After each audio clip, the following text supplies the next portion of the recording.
Coletiva Tendências. Olá, mais um Coletiva Tendências no ar, o podcast de coletiva.net que traz as tendências das áreas de comunicação e também do marketing. Aqui é a Patrícia Lapuente e no episódio de hoje vamos buscar entender qual é o perfil profissional que o mercado da comunicação procura. Com a transformação digital, o mundo mudou e, consequentemente, as empresas. Com isso, o recrutamento e a seleção de pessoas, a começar pelas habilidades buscadas nos profissionais, também mudaram. E quem conversa exatamente sobre isso comigo é a Priscila Beckel, analista de atração e diversidade do Grupo RBS. O Coletiva Tendências tem o apoio do Grupo Maven, sua fonte de conteúdo digital e privacidade de dados. A edição e pós-produção é da Padrinho Conteúdo, enquanto a produção fica a cargo de coletiva.net. Você pode acessar as nossas redes do selo Tendências pelo @revista Tendências, tudo junto. E o portal coletiva.net também está por lá, repleto de conteúdos. Bom, chega de papo, é hora da gente chamar a convidada. Priscila, tudo bem? Seja bem-vinda ao nosso programa. Oi, Patrícia, tudo ótimo. Coisa boa, então. Vamos dar início à nossa entrevista. Priscila, muito se ouve falar sobre soft skills hoje em dia e também das hard skills. Para quem caiu aqui de paraquedas e não tem noção do que significa esses itens aí, pode explicar um pouquinho o que eles são e quais são as principais diferenças? Claro. Bom, a gente tem hoje essa definição, né, entre hard e soft skills, que nada mais é do que dividir, então, as competências em técnicas e comportamentais, né? Então, hoje, a hard skills, elas englobam todas as competências técnicas, que são aquelas habilidades que a gente pode mensurar, que a gente pode comprovar num currículo, né, que envolve formação, cursos, certificações, são todas aquelas competências que a pessoa consegue aprender ou ensinar, né? Então, que elas são adquiridas através de um processo de aprendizagem, seja através de cursos, formações complementares, formações específicas de graduação, pós-graduação, MBA, enfim, treinamentos que ela pode adquirir ao longo da trajetória profissional, participação de workshop, palestra, enfim. Então, são aquelas competências que, se tu fizer algum tipo de avaliação, uma prova de Excel, alguma coisa que a pessoa vai ser testada, avaliada, e tu consegue gerar um score e quantificar o quanto a pessoa tem daquele conhecimento. Dentro das questões de recursos humanos, a gente fala muito da sigla do CHA, né, que é a forma que a gente avalia as pessoas, que é a competência dividida em conhecimento, habilidades e atitudes, né? Então, as competências técnicas, elas compreendem as duas primeiras letras dessa sigla, que seria a parte dos conhecimentos e das habilidades. E os soft skills, ou as competências comportamentais, postura, enfim, são essas habilidades que elas são bem mais difíceis de serem mensuradas, né? A gente não consegue quantificá-las, a gente não consegue certificá-las. Elas estão diretamente relacionadas às questões comportamentais.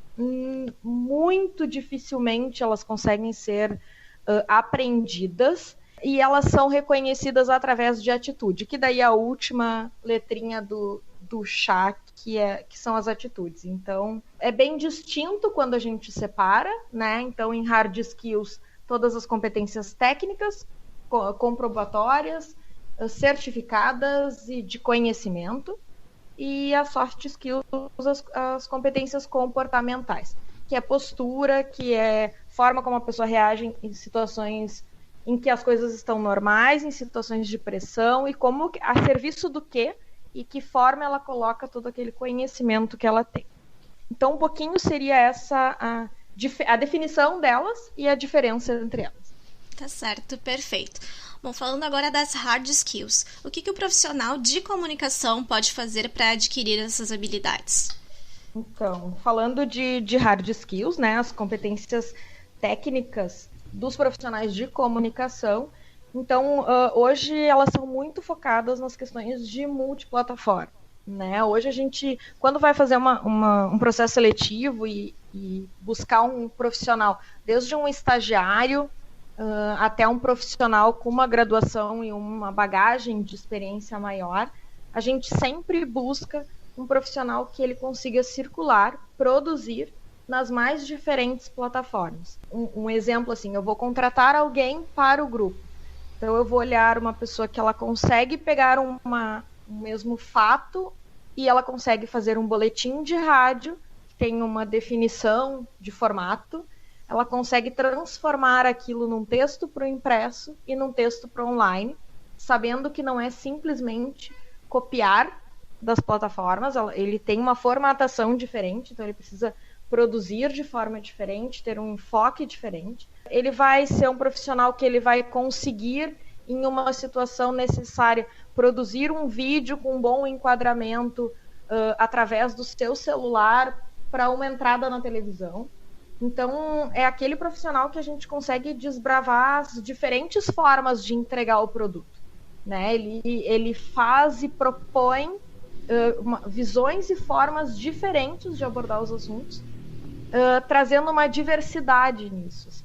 Então, é aquele profissional que, além de circular nas diferentes plataformas e produzir com qualidade, de forma que a pessoa que vai consumir aquilo entenda que foi diferente, que ele não simplesmente fez uma reprodução de cópia, mas é o profissional que ele consegue contar algo que daqui a pouco é corriqueiro, é rotineiro, é do dia a dia, de uma forma diferente. Então, assim, qual é a forma, né? Aquele profissional que está sempre inquieto e pensando, qual é a forma que eu posso contar este assunto de uma maneira que ninguém nunca viu. Então, eu vou produzir uma matéria para um determinado veículo ou vou entregar numa determinada plataforma, mas eu vou deixar disponível em outra para alguém que queira consultar. Ou vou deixar que isso seja um início de um próximo produto. Então, é alguém que circula muito bem entre as diferentes plataformas e consegue embalar e entregar este produto de uma forma diferente, mesmo que o assunto seja o mesmo. E como é que esse profissional pode adquirir essa habilidade de multiplataforma? Conhecimento. Foi-se o tempo em que a gente tinha uma exigência assim, pura e simplesmente da graduação. Hoje a pessoa precisa estar num conhecimento constante. A graduação ela ainda traz uma formação dentro da comunicação dividida muito em veículos, assim, em rádio, TV, online, enfim. E a pessoa ela precisa ter essa inquietação de buscar um conhecimento diferente e se experimentar. Além do conhecimento, é consumir muito, né? Então, a pessoa precisa estar muito conectada em formas como os veículos escrevem, como são as diferentes formas dos jornais impressos que temos no Brasil e fora do Brasil, como é que hoje os principais veículos de comunicação com credibilidade no país e fora do país posicionam os seus produtos de forma online, o que está se fazendo de novo para a televisão, para o rádio, enfim, é a curiosidade, se experimentar, né? Então, se permitir aprender com aquilo. E sempre que eu tenho contato com estudantes, eu costumo provocar isso, assim, propor trabalhos em sala de aula em que tu possa vincular mais de uma cadeira, né, mais de uma das disciplinas. Tem algumas universidades que já têm este movimento de propor um trabalho multidisciplinar no meio do curso, mas hoje, para tu te sentir competente naquelas competências técnicas, no hard skill mesmo, para sentir que tu é competitivo quando o teu currículo chega para uma recrutadora, que tu vai estar competitivo a ser chamado para uma entrevista, né? Sempre costumo dizer que o currículo não fala com a gente, então tu tem que comunicar nele de forma que quem leia fique interessado em te chamar para conversar. Então, tu tem que trazer sempre conhecimentos muito recentes e produção, assim. Então, hoje o profissional de comunicação ele não pode mandar um currículo em PDF sem um link de portfólio, né? E esse portfólio ele precisa ser o mais rico possível em produções multiplataforma. Tá certo. E quando a gente fala em outras áreas dentro da comunicação, como a publicidade, como ali assessoria de imprensa. O que tu dá de dica em relação às hard skills? É na mesma linha, assim, eu acho que as pessoas elas não podem ser específicas cada vez menos, assim, eu acho que essa questão de tu ser generalista, ela hoje permeia no mercado independente da área. A gente sabe que as nossas formações acadêmicas, elas ainda são, né, como eu falei anteriormente, assim, muito segmentadas. Eu venho de uma formação de psicologia, onde a gente segmenta a psicologia em diversas áreas e dentro das diversas áreas em sub-áreas. E a gente, às vezes, somos treinados a isso. E o mercado exige o contrário. Ele exige que a gente possa ser generalista com profundidade.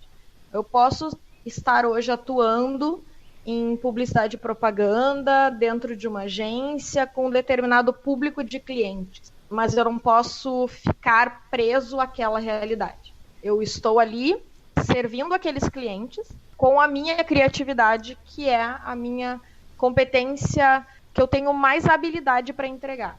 Mas dentro desta agência, o que eu posso explorar do meu colega que daqui a pouco atende outra área? Então, eu vou usar um exemplo. Eu sou um publicitário que atendo rede varejista. Eu tenho que entender muito de varejo, né? Eu tenho que saber os números, eu tenho que saber como é que o varejo está se comportando, eu tenho que saber como que o varejo está perante a pandemia e o que o varejo espera de Natal, por exemplo. Mas se o meu colega, eu tenho um colega que trabalha ali comigo, ele trabalha num ramo da indústria farmacêutica, que não na entrega de medicamentos mesmo, não na venda para ponta para o cliente no varejo. Então eu vou entender qual é essa relação que ele tem, que mundo é esse que produz os medicamentos, quais são as fontes que eles buscam. Então a questão da curiosidade, né, ela é sempre muito importante, porque por uma questão de estrutura interna as empresas tendem a setorizar. Então, a mesma coisa, eu sou da área de imprensa, trabalho para uma empresa de um determinado mercado. Ok, a gente tem a obrigação de, como imprensa daquela empresa, estar posicionado e saber do mercado. Mas quais são os outros mercados que a minha empresa interage? Como que estes outros mercados? Então, a leitura, o consumo de informação com credibilidade. Hoje em dia a gente tem muita informação disponível, obviamente a gente tem que ser muito criterioso, né, para saber o que realmente é verdadeiro e é profundo, mas a chave, assim, que se eu pudesse definir em uma palavra, é a informação, mas a informação como conhecimento, né, não a informação pura e simplesmente, assim, é o conhecimento com profundidade. Tá certo. Bom, uma das competências que vem aí para todas as profissões é em relação às línguas. O que tu pode falar sobre isso em relação à comunicação? Idioma é algo muito presente, sem dúvida. Inglês não é algo mais que torna o candidato competitivo, né? Ele é uma questão de obrigatoriedade, mas muito mais que eu entendo é por justamente saber que aquele profissional ele vai consumir informações fora do país. Ele vai conseguir fazer isso. Ele vai ser um profissional que ele traz inputs importantes sobre coisas que estão acontecendo fora do país e que tem relação com algo que está acontecendo no país. Esse momento da pandemia nos mostra muito isso. Então, o mundo inteiro foi acometido por um mesmo fato. Então, muito a gente fala sobre as vacinas que estão sendo testadas em outros países. Como que uma pessoa vai fazer uma comunicação bem feita, buscando boas fontes, se ela não conseguir dominar um idioma para saber quais são as notícias que estão sendo informadas nos sites de notícias fora do país hoje, né? Então, a gente teve várias situações aí das vacinas, em que até chegar no Brasil, a gente ainda vai ouvir muitas discussões científicas fora do país. Quando eu vou escrever isso para um público aqui, vou fazer um blog pessoal, vou escrever um trabalho para a faculdade de publicidade, atendo uma varejista farmacêutica ou vou noticiar num veículo de comunicação. Para eu falar o que está acontecendo aqui e o impacto que esta vacina, quando chegar, vai ter, eu preciso entender o que está sendo feito fora disso. E além disso, assim, poder ser um profissional com que a empresa sabe que pode contar. Então, de novo, a empresa vai receber um cliente e fechou uma conta com um cliente estrangeiro. Então, ela não precisa procurar alguém ou contar sempre com as mesmas pessoas para se comunicar com aquele cliente estrangeiro. Ela sabe que qualquer profissional dentro da empresa dela consegue se comunicar com aquele cliente sem perder nenhuma informação importante. Então, o idioma hoje ele permite buscar fontes, né? Então, é fazer um trabalho prévio antes de entregar o teu trabalho como um profissional de comunicação, e ele permite que tu te relacione no teu ambiente com o mercado ao qual tu está inserido com facilidade com qualquer pessoa, sem que isso seja um impeditivo ou um medo ou um receio quando surgir alguma demanda. Este é o podcast Coletiva Tendências, desta vez com a temática sobre os profissionais que o mercado procura. Bom, Priscila, retomando aqui, agora a gente pode falar um pouquinho sobre soft skills. O que hoje em dia é valorizado em um profissional que atua com comunicação? Então, como a gente falou antes, né, soft skill, a gente está falando então de competências comportamentais, aquelas que a gente não pode verificar numa atividade prática, numa avaliação durante um processo seletivo. Tem algo muito importante dentro da comunicação, que a gente vive hoje um momento em que temos um acesso muito facilitado à informação e muitas pessoas usando isso de maneira negativa, né? Então, que são as fake news aí de todas as formas. Muito robô disparando fake news, e o mais importante hoje que eu vejo de postura de um profissional de comunicação, e independente de onde ele atuar, é a questão da ética. E quando eu falo a ética que todos deveríamos ter, mas principalmente do não produzir a qualquer preço. E o que eu quero dizer com isso? É checar, é apurar, é ter fontes confiáveis. Se não tem certeza, não divulga. Se só tem certeza de um pedaço do acontecimento e precisa noticiar, vamos noticiar apenas aquilo, vamos informar apenas aquilo, vamos publicar apenas aquilo e poder colocar que estamos buscando e aguardando mais informações. Uma relação de muito respeito e confiança com as fontes, com os entrevistados, com o público, uma postura de busca pela verdade constante, né? Então, assim, tem uma urgência, a gente está num mundo onde a gente sempre tem que estar à frente de tudo, eu tenho que postar tudo, a gente traz isso muito para a vida pessoal, assim. Então, a gente tinha o Facebook, aí veio o Instagram com a questão dos stories, daí o Facebook fez os stories, aí as pessoas olhavam o Instagram, e agora as pessoas entram no Instagram e elas quase não consomem feed, e elas consomem mais os stories porque é rápido, e são coisas de duração de 24 horas. E é muito engraçado quando as pessoas colocam no feed, elas colocam na legenda que esta mereceu o feed. Então, a gente está inserido num mundo onde é tudo muito rápido. Só que quando a gente trabalha com informação, com comunicação, a nossa postura ela tem que ser de muito cuidado. Não estou dizendo que a gente não vai trabalhar com furo de reportagem, que a gente não vai entregar uma notícia dentro do tempo que ela tem que ser entregue porque ela vence, mas eu vou colocar, vou publicar e vou tornar público para as pessoas consumirem aquilo que eu posso me responsabilizar, responder por aquilo e saber que eu estou entregando algo realmente verdadeiro. Então, por isso eu preciso que as pessoas sejam muito éticas nesse sentido, tenham muita certeza daquilo que estão verificando e publicando. Fora isso, assim, uma postura muito colaborativa, né, com a equipe, que eu vejo hoje são profissionais cada vez mais preocupados com a entrega do produto final do que simplesmente com a sua assinatura, né? Então é muito mais uma entrega do grupo do que simplesmente uma produção individual. Isso tem um valor muito grande no mercado, pessoas que têm uma postura de trabalho em equipe mesmo, assim, e não aquelas pessoas que fecham e acham que a informação é o poder, então logo só eu publico, só eu fico sabendo. E muita a questão da curiosidade de pessoas inquietas, criativas, pessoas com uma visão sistêmica, que conseguem fazer link entre os fatos que estão acontecendo, né?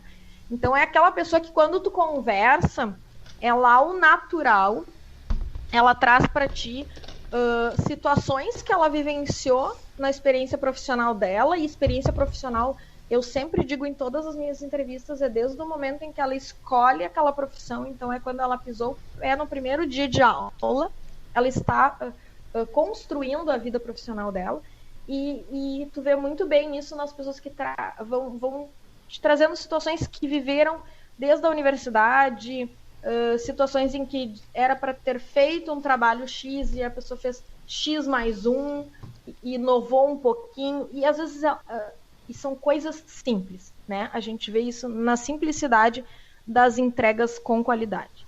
Então, em termos de soft skills, seria muito essa postura que são valores, e por isso que não tem como tu ensinar a pessoa a ser ética, tu ensinar a pessoa a ter responsabilidade. Isso é uma coisa que a pessoa traz com ela como valor pessoal. Então, é algo que para a gente mensurar precisa de um tempo, de uma vivência e de uma outra forma de avaliação que não simplesmente certificados, currículos e provas práticas.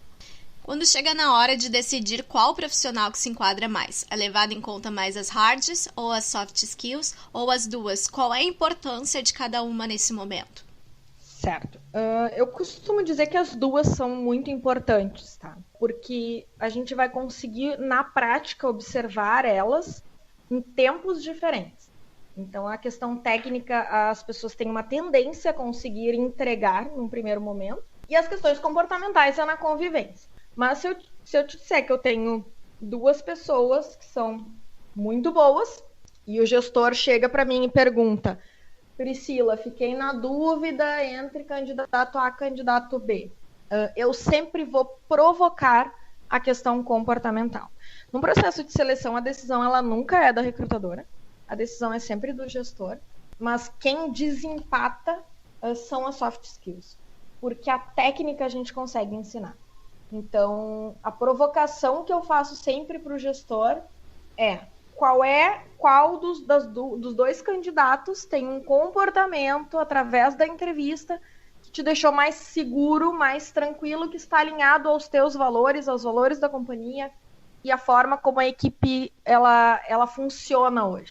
E se for um candidato com uma técnica ou com alguma deficiência em algum ponto da técnica, eu sempre pergunto se há tempo, naquele momento, daquele cenário, para aprender, né? E geralmente a tendência é que o desempate vá para uma questão de soft skills.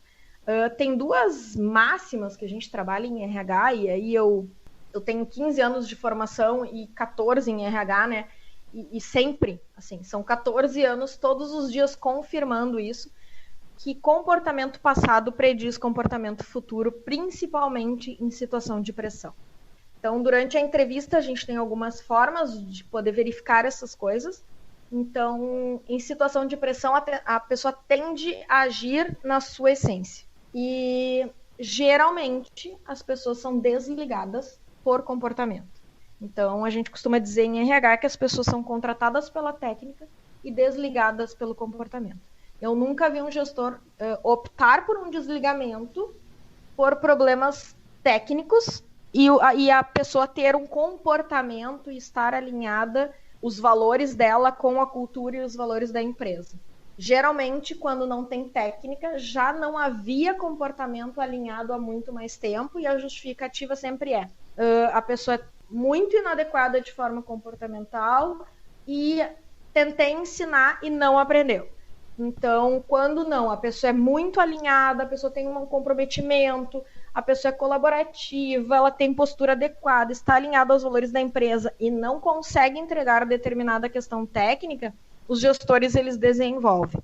Então, os casos de desligamento são por comportamento. Por isso que numa situação de desempate, digamos assim, não gosto muito dessa palavra, mas a gente sempre vai pensar sobre o que é possível ensinar ou não. E eu acho que a pandemia, de novo, nos traz um aprendizado muito significativo quando eu estou tendo que contratar pessoas, né? Muitas empresas estão contratando pessoas ou estão com seus times em teletrabalho e a gente precisa que o que fique mais evidenciado por maturidade seja o comportamento, né? Porque as pessoas elas precisam continuar performando com comprometimento, com disciplina, porque elas não estão nos olhos do time, elas estão trabalhando de casa. Então, para isso eu preciso ter pessoas que tenham as soft skills muito desenvolvidas e muito alinhadas às empresas, porque eu não posso ter uma pessoa que trabalha numa agência, que está trabalhando, então, um publicitário está trabalhando home office, em teletrabalho, enfim, em que a pessoa não está comprometida com aquela entrega. Ele pode ser muito bom tecnicamente, mas é uma pessoa que, se não tem uma supervisão muito próxima, ela não consegue entregar. Então, fica cada vez mais evidente o quanto isso pesa sobre as questões de comportamento, de competências técnicas. E quais são as estratégias utilizadas para se captar o perfil e as habilidades de um profissional de comunicação? Um processo seletivo, ele é composto de algumas etapas e ele é muito compartilhado com o solicitante daquela vaga, né? Então, tu vai ter um primeiro momento onde tu faz uma triagem de currículos, tu recebe aqueles currículos, tu tem um perfil que geralmente tu divulga, e neste perfil, muitas vezes, tu vai botar as questões técnicas. Então, tu vai botar as hard skills que tu busca, quanto que tu precisa da pessoa ser formada ou não, tu precisa de algum conhecimento específico em algum sistema, em alguma ferramenta, e com base naquilo tu vai receber, então, os currículos dos profissionais. O primeiro momento é olhar aqueles currículos e bater o quanto aquilo que tu precisa como exigência, as pessoas elas realmente têm naquela informação.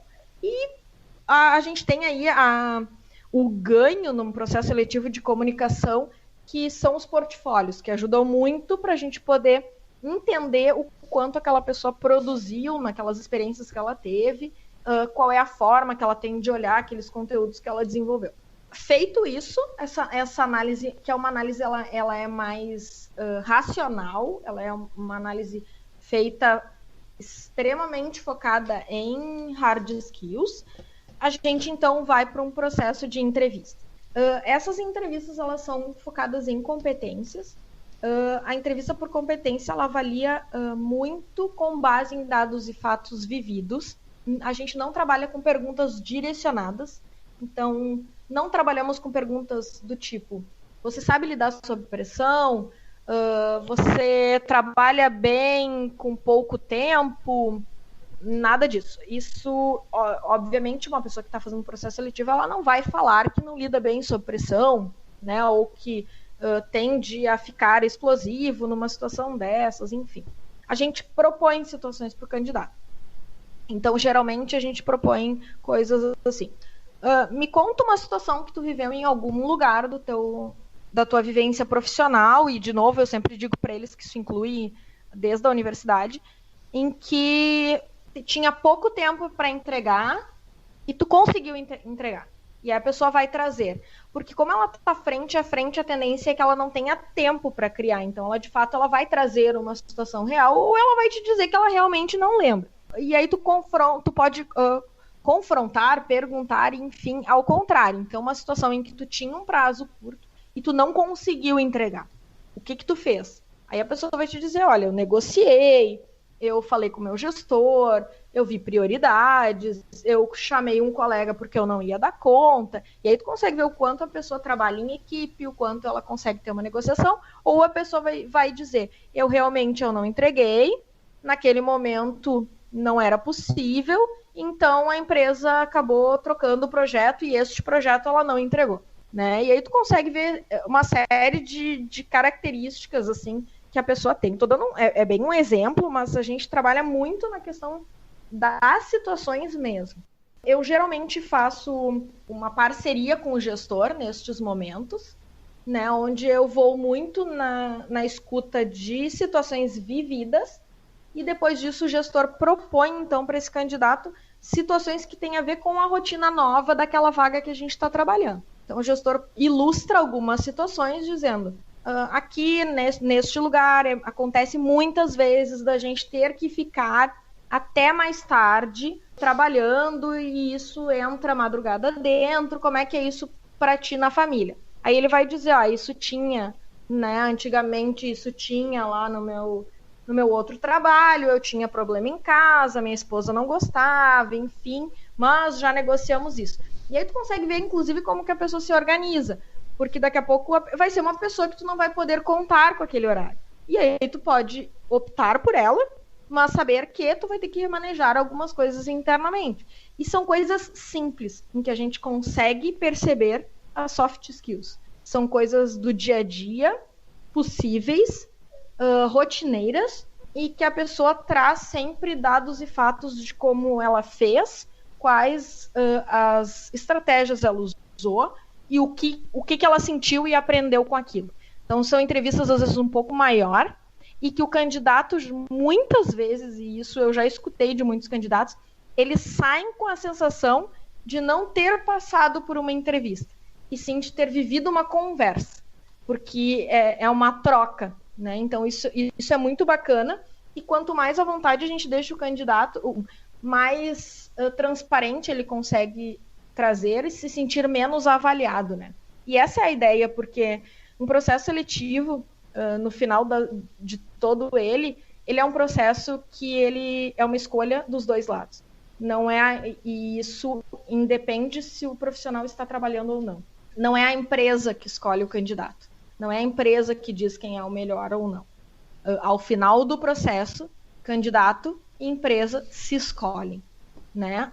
A gente, nesta era digital, a gente trabalha aí com os aplicativos de relacionamento. Então, tem que dar match entre os dois. Tem que ser bom para os dois lados. Vai ter vezes, inclusive, que o candidato vai, no meio do processo, vai reportar para a recrutadora que ele está saindo do processo, porque naquele momento a proposta da empresa não faz sentido para a carreira dele. E esses são os processos mais maduros que a gente consegue fazer e a gente acaba criando vínculo com esses profissionais no mercado, e inclusive em outros momentos, para outras oportunidades, a gente acaba retomando. E fora isso, a gente, durante o processo seletivo, vai fazer testes específicos. Assim. Então, se é uma vaga em que a pessoa vai precisar usar muito a voz, a gente faz um teste de voz. Se é uma vaga em que a pessoa precisa ter uma escrita impecável, a gente vai fazer algum teste de texto ou de vídeo, vai avaliar o portfólio e sempre muito alinhado ao gestor. Assim, não tem como avaliar perfil de candidato somente com olhar de RH ou somente com olhar do gestor especialista da área. É sempre uma parceria. Tá certo. E Priscila, o que a gente pode esperar em relação ao perfil e as habilidades necessárias para a comunicação do futuro? Bom, a comunicação do futuro, como eu falei um pouquinho antes, assim, eu acho que o futuro, na verdade, ele já está acontecendo, né? Ele já tá sendo redesenhado. Eu acho que a questão de multi-skills, né? A gente não pode mais ser especialistas em nenhuma área. Precisamos ser generalistas com profundidade. A gente pode, eu costumo dizer para os meus candidatos que quando eles fazem uma mudança, né, eles saem de uma área e vão para outra, ou eles vêm de uma empresa diferente, de um produto diferente, aquela escolha, ela tem que dar um frio na barriga. Se der uma crise de pânico é porque a gente fez alguma coisa errada no processo. Então, a pessoa, ela não precisa ser entendida ao extremo em todos os assuntos, mas ela tem que ter uma profundidade naquilo. Eu não posso ser um leitor só de manchete. Eu tenho que entender o que está acontecendo no mundo. Então, conhecimento, conhecimento e conhecimento. Assim, não tem outra palavra para o futuro que não essa. Ser multiplataforma. Não posso ter um profissional que sofra se ele não for trabalhar sempre com a mesma forma que ele gosta. Então, vai ter vezes que ele vai estar na linha de frente, que ele vai estar exposto e que a produção que ele liderou junto com a equipe vai ter uma visibilidade. Vai ter vezes que ele vai estar como apoio, vai estar como alguém de backup num time de produção e vai entregar e se orgulhar daquela entrega da mesma forma. Então, eu preciso de profissionais mais abertos e menos fechados. Isso quer dizer, menos especialistas, mais generalistas.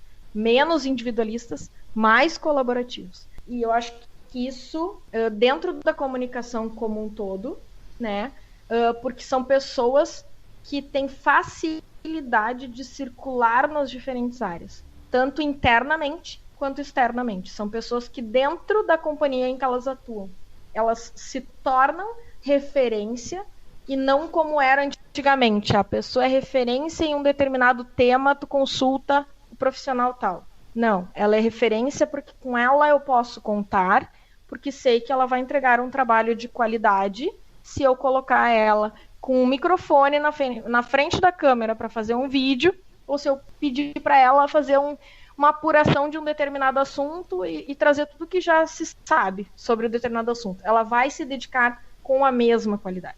É importante estar identificado com o que faz, independente da forma e como que se faz aquilo. Tá certo. Bom, Priscila, eu sempre peço para os nossos convidados indicarem alguma referência em relação ao tema que a gente está falando.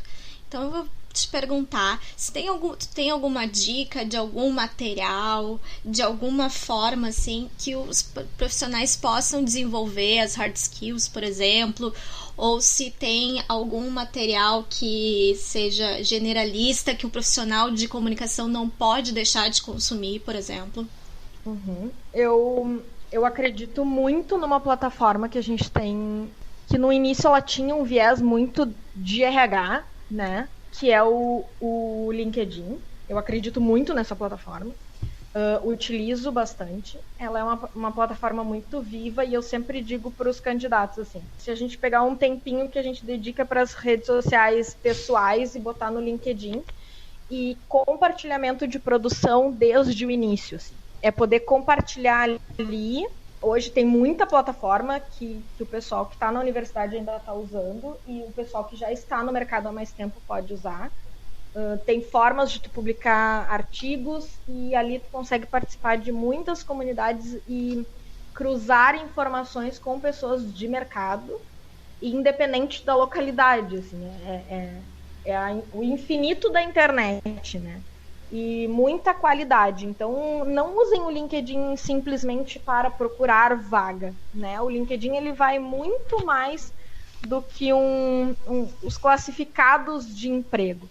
É uma plataforma para produção, para troca e muito rica nesse sentido. Fora isso, assim, é o consumo dos principais meios de comunicação, né, no Brasil e fora do Brasil, assim, referências, e sempre tentando o que hoje é muito difícil, né, pela uma questão de polarização política, mas tentando consumir todos esses produtos, principalmente nacionais, sem um olhar político, assim, mas muito mais com um olhar de estrutura, de conteúdo, de formatação, e eu sempre digo assim, até quando a gente critica uma forma, a gente aprendendo como não fazer.